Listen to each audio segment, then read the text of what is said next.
आगे क्या कह रहा है, sold goods to Mohan and Chand for ₹24,000। Sold goods to Mohan Chand for ₹24,000। देखिए अब यहाँ पे हमको ये समझना है कि इसने कह रहा है गुड्स हमने बेचा है, तो अब यहाँ पे कैश में बेचा है कि क्रेडिट में बेचा है, उधार में बेचा है। अब यहाँ पे नाम दिया हुआ है और कुछ भी मेंशन नहीं है, तो ये चीज़ ध्यान रखिएगा, जब कभी भी कुछ ना मेंशन हो, अगर मेंशन है तो ठीक है, एज इट इज़ कैश में हो चाहे क्रेडिट में हो, वो मेंशन कर दिया तो उसको एज इट इज़ वही मानेंगे, चाहे वो नाम दिया हो चाहे नहीं दिया हो। कैश है तो कैश मानेंगे, भले नाम दिया हो चाहे ना दिया हो। लेकिन अगर यहाँ पे क्रेडिट में है तो क्रेडिट में मान लेंगे। लेकिन अब यहाँ पे तो कुछ नहीं बताया कि कैश में है क्रेडिट में है, तो हम ये एज्यूम करेंगे अगर नाम दिया होगा तो उसको हमेशा हम क्रेडिट में ही मानेंगे जब तक वो कुछ ना कहे। और अगर नाम नहीं दिया हुआ है और ये भी नहीं मेंशन है कि ये कैश में सेल किया है कि कैश में परचेज किया है, तो इसको हम हमेशा कैश में मानेंगे। नाम दिया होगा तो क्रेडिट में मानेंगे, नाम नहीं दिया होगा तो कैश में मानेंगे कि कैश में हमने इसको सेल किया हुआ है। ये प्रिंसिपल है।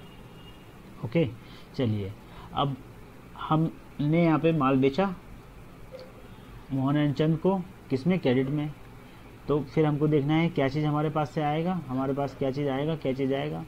अब हमने गुड्स यहाँ बेचा तो आया तो कुछ नहीं क्योंकि क्रेडिट पे है, और हमारे पास से माल बेचा है तो गुड्स जा रहा है, तो हमारे पास तो गुड्स अकाउंट क्रेडिट हो जाएगा।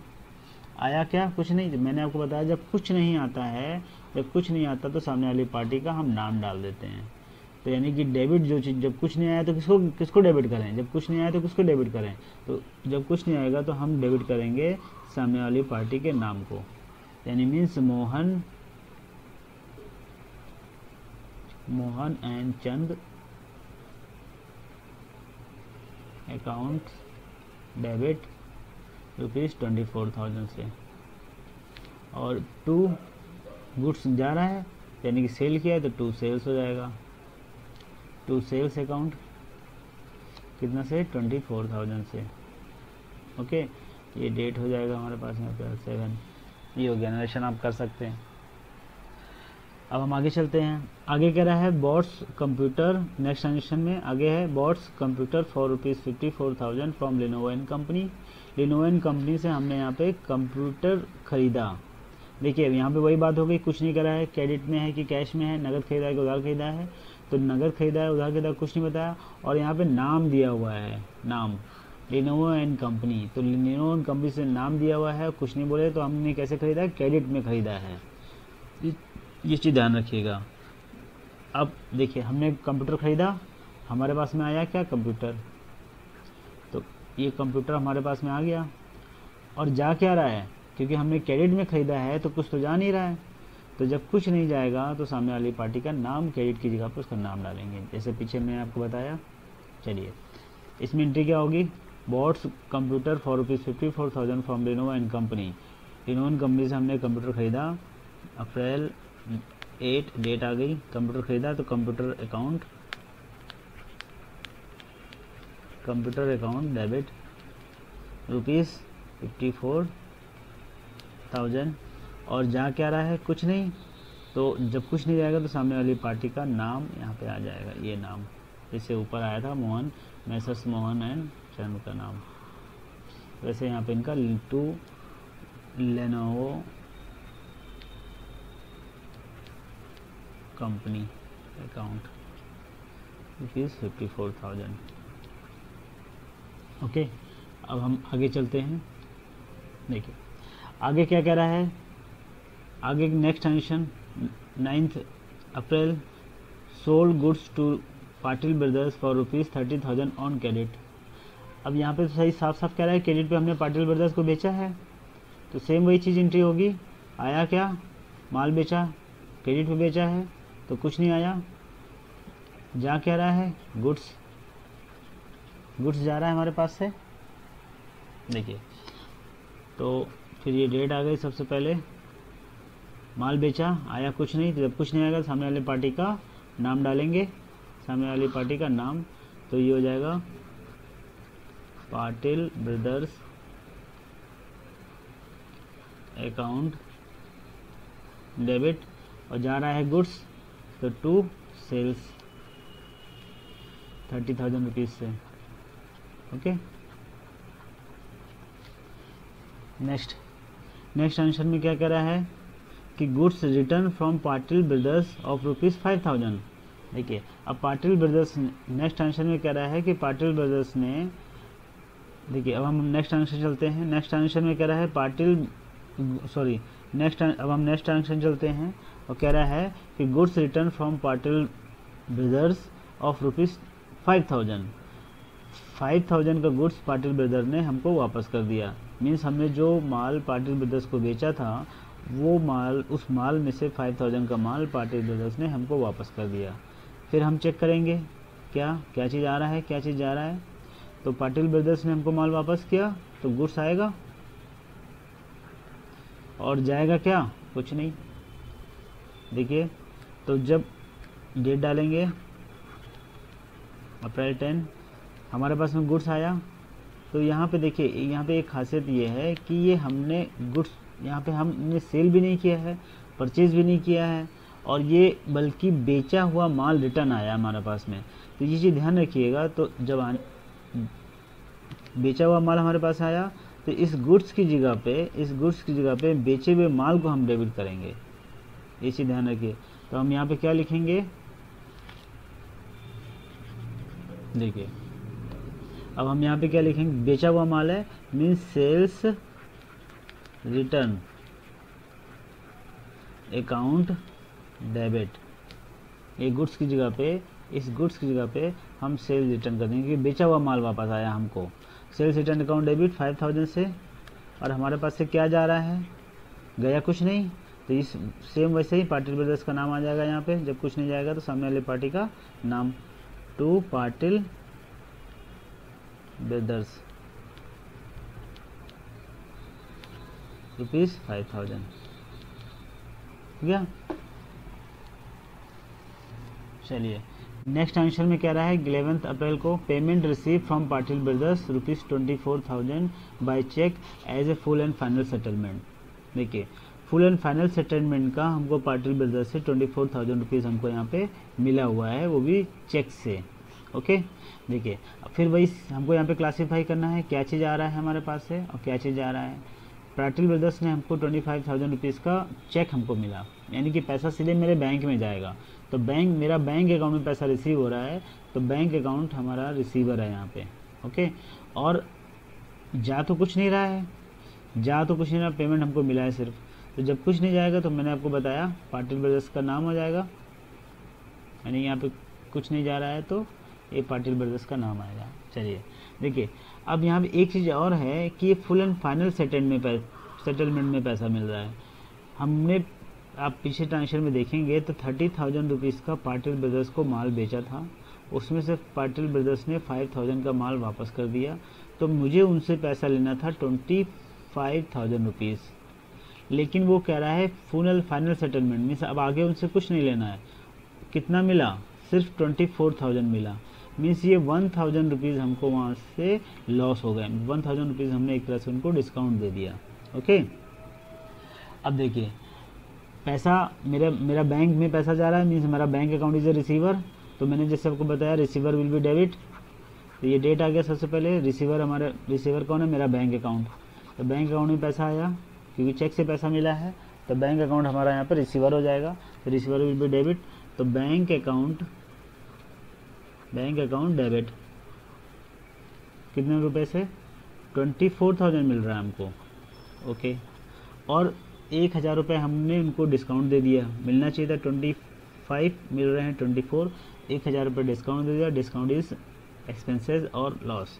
तो डिस्काउंट हमारा यहाँ पे एक्सपेंसेस है, तो एक्सपेंसेस हमने आपको पहले बताया expenses and losses will be debit, तो एक्सपेंसेस हो जाएगा, यानी कि डिस्काउंट भी हमारा यहाँ पे डिस्काउंट अकाउंट भी डेबिट होगा। कितने रुपीज़ से, ₹1,000 से।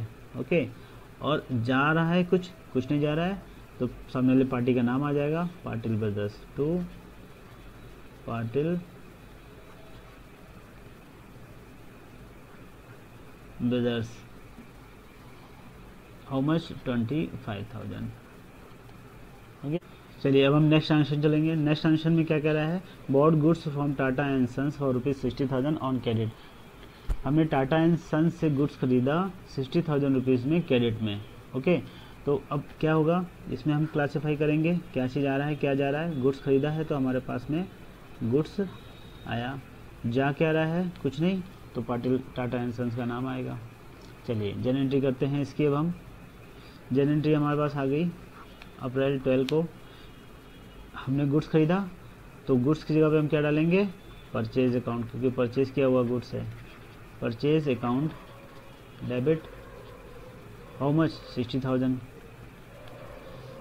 और टू जा क्या रहा है उसको हम डेबिट क्रेडिट करेंगे, जो जा रहा है उसको क्रेडिट, जा तो कुछ रहा नहीं तो टाटा एंड सन्स का नाम आ जाएगा यहाँ पे। To Tata and sons account 60,000। हो गया। नेक्स्ट ट्रांजेक्शन में आगे करा है 13 को, goods return to Tata and sons of ₹10,000। Tata and sons को हमने गुड्स रिटर्न करनी है 10,000 का। फिर हम यहाँ क्लासीफाई करेंगे क्या चीज़ आया क्या चीज़ गया। गुड्स हम रिटर्न किया, आया कुछ नहीं, जा क्या रहा है गुड्स। ओके, देखिए फिर यहाँ पे डेट आ गया अप्रैल 13, आएगा कुछ नहीं तो आने वाली चीज़ को हम डेबिट करते हैं। जब कुछ नहीं आएगा तो आने वाली चीज़ को डेबिट करेंगे। अब कुछ नहीं आया तो क्या डेबिट करें, टाटा उसका नाम, तो हो जाएगा Tata and sons account debit how much 10,000 से। और जा क्या रहा हमारे पास से गुड्स, तो अब गुड्स हमारे पास से जा रहा है 10,000 का, लेकिन ये कौन सा गुड्स है, ये परचेज किया हुआ गुड्स है कि सेल किया हुआ गुड्स है। गुड्स रिटर्न टू, ये हमने गुड्स रिटर्न किया हुआ, ये 10,000 का goods return to Tata and sons, ये 10,000 का गुड्स हमने रिटर्न किया। हम कौन सा गुड्स रिटर्न करेंगे, जो हमने परचेज किया था। सेल किया हुआ गुड्स हम थोड़ी रिटर्न करेंगे, सेल्स किया हुआ गुड्स तो सामने वाली पार्टी रिटर्न करेगी हमको, और जो गुड्स हमने परचेज किया हुआ है वो हम रिटर्न करेंगे दूसरे को। तो यानी कि ये जो गुड्स हम रिटर्न कर रहे हैं ये परचेज किया हुआ गुड्स रिटर्न है, तो इसको हम गुड्स ना मेंशन करके हम इसको मेंशन करेंगे purchase return account how much 10,000। ठीक है, अब हम नेक्स्ट चलते हैं। नेक्स्ट में कह रहा है paid salary and rent ₹50,000 and 25,000 respectively. Salary और रेंट का हमने पेमेंट किया। अब देखिए यहाँ पे आएगा क्या, आएगा कुछ नहीं, तो ये खर्चे हमारे पास में है, ये एक्सपेंसेस है, दोनों एक्सपेंसेस है। सैलरी एंड रेंट ये एक्सपेंसेस है, तो मैंने आपको बताया एक्सपेंसेस विल बी डेबिट, तो यानी कि सैलरी होगा और एक रेंट होगा, और ये कैश जा रहा है हमारे पास से। ओके, अप्रैल 16 मैंने आपको बताया expenses and losses will be debit, तो ये सैलरी हमारे पास में एक्सपेंसेस है और रेंट भी हमारा एक्सपेंसेस है, तो salary account will be debit. ये सैलरी हमारा एक्सपेंसेस है, रेंट एक्सपेंसेस है, एक्सपेंसेस डेबिट होगा, हमेशा ध्यान रखिएगा। तो सैलरी अकाउंट डेबिट कितना 50,000 से, रेंट भी है हमारा 25,000 से, तो rent account will be also debit 25,000 से, और टू क्या हो जाएगा, कैश जा रहा है, टू कैश। यहाँ एक्सपेंसेस नॉर्मली कैश ही होते हैं, कैश में ही किए जाते हैं। एक्सपेंसेस जब तक उधार नहीं बोलेगा तब तक उधार नहीं होता है, एक्सपेंसेस हमेशा कैश में ही होते हैं जब तक उधार उसको ना बोले। टोटल अमाउंट कितना कैश गया हमारे पास से 75,000। फन एंट्री बनी हमारे पास में सैलरी अकाउंट डेबिट 50,000 से, रेंट अकाउंट डेबिट 25,000 से, टू कैश 75,000 से। अब हम आगे चलते हैं। नेक्स्ट आंसर में कह रहा है 18 को withdraw from the bank 25,000 and goods 5,000 for private use. Private use के लिए प्रोप्राइटर ने, फर्म के प्रोप्राइटर ने प्राइवेट यूज़ के लिए बैंक से 25,000 रुपीज़ निकाल लिए और 5,000 का उसने गुड्स निकाल लिया। ओके, गुड्स निकाल लिया पर्सनल यूज़ के लिए। अब देखिए इसमें वही हम डिसाइड करेंगे क्या चीज़ आ रहा है क्या चीज़ जा रहा है। तो यहाँ पे प्रोप्राइटर ने निकाला है, हमको ये देखना है कि बिजनेस में क्या चीज़ आ रहा है और क्या चीज़ आ रहा है, ना कि प्रोप्राइटर से। तो बिजनेस में जब प्रोप्राइटर पैसा निकालेगा और गुड्स निकालेगा तो बिजनेस से दोनों चीज़ें आएंगी कि जाएंगी? स्वाभाविक नेचुरल है कि जाएंगी बिजनेस से, क्योंकि प्रोप्राइटर ने दोनों चीज़ें बिजनेस से निकाल ली। तो जो जा रही है, जाने वाली चीज़ को हम क्रेडिट करेंगे। बैंक से पैसा निकाल लिया तो बैंक अकाउंट हमारा गिवर है, यहाँ पे बैंक से पैसा जा रहा है, बैंक गिवर है। तो एक तो बैंक हो गया और दूसरा क्या हो गया, गुड्स। ये दोनों हमारे पास से जा रहे हैं। और आया क्या? आया तो कुछ नहीं। तो आया कुछ नहीं तो यानी कि प्रोप्राइटर का नाम, प्रोप्राइटर का नाम। ओके, तो हम एंट्री करेंगे अप्रैल 18 को प्रोप्राइटर का नाम।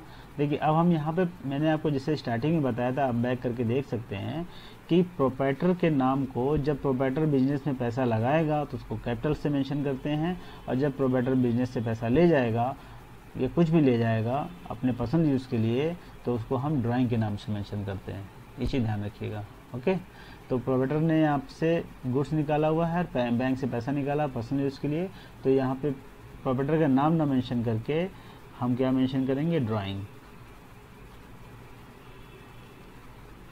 ड्राइंग अकाउंट डेबिट कितने रुपये से, 25,000 का बैंक से पैसा निकाला, 5,000 का गुड्स निकाला, टोटल निकाला 30,000 से। और क्या क्या जा रहा है, बैंक से पैसा जा रहा है, बैंक इज ए गिवर, तो giver will be credit to bank account 25,000 से, और to goods account, to goods, ये ड्राइंग का गुड्स है तो गुड्स अकाउंट कितना, 5,000 से, ये क्रेडिट वाले अमाउंट में आ जाएगा। ओके, चलिए हो गया clear.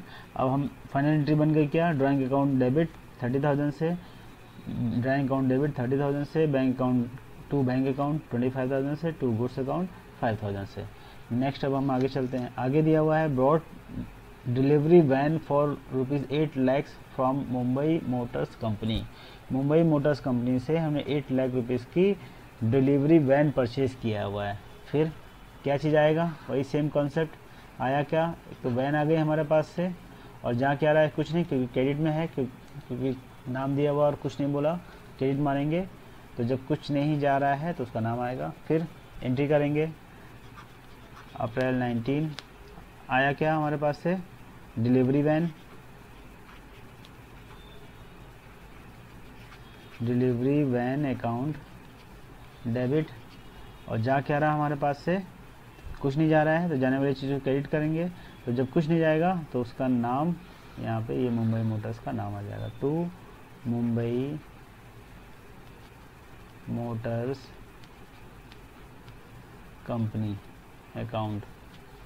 How much, 8 lakh rupees. 8 lakh rupees से मैंने मुंबई मोटर्स से डिलीवरी वैन परचेज़ किया। हो गया, फाइनल एंट्री बनी, delivery van account debit 8 lakh to Mumbai motors 8 lakh rupees. Next आगे चलते हैं। ये क्या कह रहा है, 20 अप्रैल को interest receive from the bank ₹1,000। 1,000 का हमने इंटरेस्ट रिसीव किया फ्रॉम द बैंक, बैंक से हमने इंटरेस्ट रिसीव किया हुआ है। अब देखिए फिर हमने यहाँ पे डिसाइड करना है क्या चीज़ आ रही है। बैंक ने मेरे अकाउंट में पैसा इंटरेस्ट का जमा किया होगा, हमको कैश नहीं दिया होगा। जब बैंक हमको इंटरेस्ट देता है तो पैसा हमारे पॉकेट में कैश नहीं देता, बैंक क्या करता है कि हमारे बैंक अकाउंट में पैसा उठा करके, हमारे बैंक अकाउंट में पैसा उठा के जमा कर देता है इंटरेस्ट का। तो बैंक ने मेरे अकाउंट में इंटरेस्ट से पैसा जमा किया, मीन्स हमारे बैंक अकाउंट में पैसा आया, तो मीन्स मेरा bank account is a receiver. तो यानी कि bank account receiver, receiver will be debit, receiver will be debit. और जा क्या रहा है, जा तो कुछ नहीं रहा है। तो अब यहाँ पे हमको इंटरेस्ट रिसीव हुआ है, हमको जब भी इंटरेस्ट रिसीव होता है तो ये हमारा प्रॉफिट है, तो प्रॉफिट विल बी क्रेडिट। तो इंटरेस्ट रिसीव्ड हमारा यहाँ पे ये क्रेडिट हो जाएगा। ओके, तो फाइनल एंट्री क्या बनी हमारे पास में, अप्रैल 20 को बैंक में मेरे पैसा रिसीव हुआ, bank account is a receiver, means bank account debit how much 1,000 से, और हमको प्रॉफिट हुआ है तो profit will be credit to interest received, to interest received account. How much 1000 से।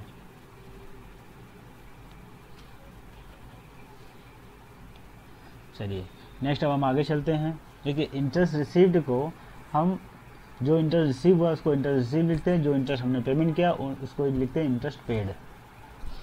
आगे नेक्स्ट ट्रांजेक्शन में कह रहा है goods of ₹10,000 sold with cash discount at the rate 5%। देखिए goods of ₹10,000 sold with cash at discount ₹5। Sold with cash discount rupees. देखिए अब आगे चलते हैं, आगे क्या कह रहा है 20 अप्रैल को goods of ₹10,000 sold with cash discount at the rate 5%। 5% cash discount पे हमने ये गुड्स बेचा। देखिए 10,000 का गुड्स है, फिर यहाँ भी डिसाइड करेंगे क्या चीज़ आया। हमने कैश डिस्काउंट पे गुड्स बेच दिया तो हमारे पास में कैश आएगा, माल बेचा हमने कैश पे, और जाके आ रहा है हमारे पास से गुड्स, तो गुड्स जा रहा है। और हमने डिस्काउंट भी दिया, हमने यहाँ पे डिस्काउंट कैश डिस्काउंट भी हमने दिया किसी को 5% से, तो डिस्काउंट भी हमारा लॉस है, तो डिस्काउंट विल बी डेबिट। देखिए एंट्री क्या बनेगी, अप्रैल 21 को हमने कैश डिस्काउंट पे गुड्स बेचा है, गुड्स बेचा कैश आ गया, कैश अकाउंट डेबिट। अब कितना आएगा वो कैलकुलेशन में मैं आपको बताता हूँ।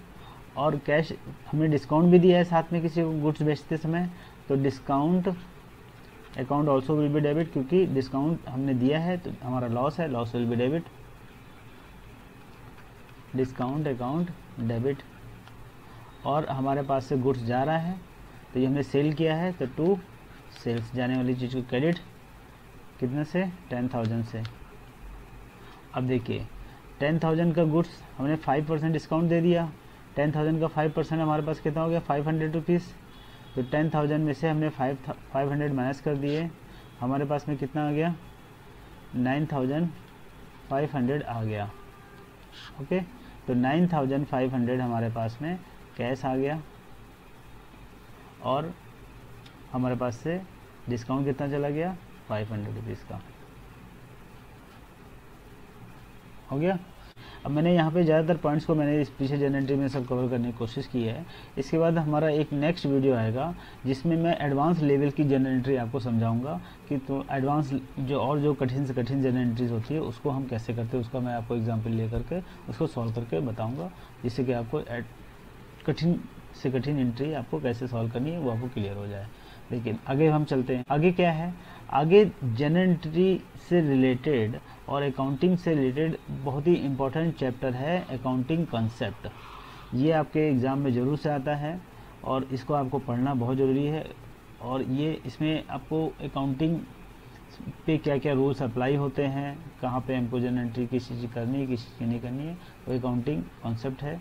और इसको हम आगे एक वीडियो में इसको मैं डिस्क्राइब करूँगा। और इस अकाउंटिंग में क्या क्या टर्मिनोलॉजी क्या क्या वर्ड्स यूज़ किए जाते हैं वो मैं भी आपको उसी वीडियो में आपको मैं बताऊंगा। ये चैप्टर जनरेटरीज का यहाँ पे समाप्त होता है। नेक्स्ट वीडियो आपको एडवांस लेवल पे अकाउंट जनरेटरी कैसे करी जाती है वो मैं आपको बताने वाला हूँ। जनरेटरी सीखने के बाद में आपको इसका नेक्स्ट चैप्टर लेजर और ट्रायल बैलेंस ये भी सीखना बहुत ज़रूरी है। अगर आप इसको अच्छे से सीख लेते हो तो जनरल एंट्री, ट्रायल बैलेंस और लेजर आपको एकदम क्लियर हो जाएगा, और फिर आप अकाउंटेंसी का कोई भी चैप्टर आप अच्छे से सीख सकते हो और समझ सकते हैं। तो आप ज़रूर से जनरल, लेजर और ट्रायल बैलेंस ये तीनों चैप्टर को पूरा कीजिए और इसको अच्छे से क्लियर करके सीखिए। अब नेक्स्ट जो हमारा वीडियो आने वाला है ये इन्हीं तीनों चीज़ों पे आएगा। एक तो अकाउंटिंग कंसेप्ट, अकाउंटिंग टर्मिनोलॉजी और लेजर और ट्रायल बैलेंस, इसको आप ज़रूर देखिएगा। और इस पर्टिकुलर जनरल एंट्री के चैप्टर्स में आपको कोई चीज़ नहीं समझ में आई है तो प्लीज़ इसको कमेंट में आप मेंशन करिए, मैं इसको रिप्लाई में करके आपको रिप्लाई दूंगा और इसको क्लियर करूंगा। और अगर ये वीडियो आपको पसंद आया हो तो प्लीज़ ये हमारे चैनल को लाइक करिए, शेयर्स करिए और सब्सक्राइब करिए, और बेल आइकन को ज़रूर प्रेस करिएगा, जिससे कि आने वाले नए वीडियो आपको समय पे मिल जाए और आप इसको अच्छे से देख करके समझ सकें। Thank you guys.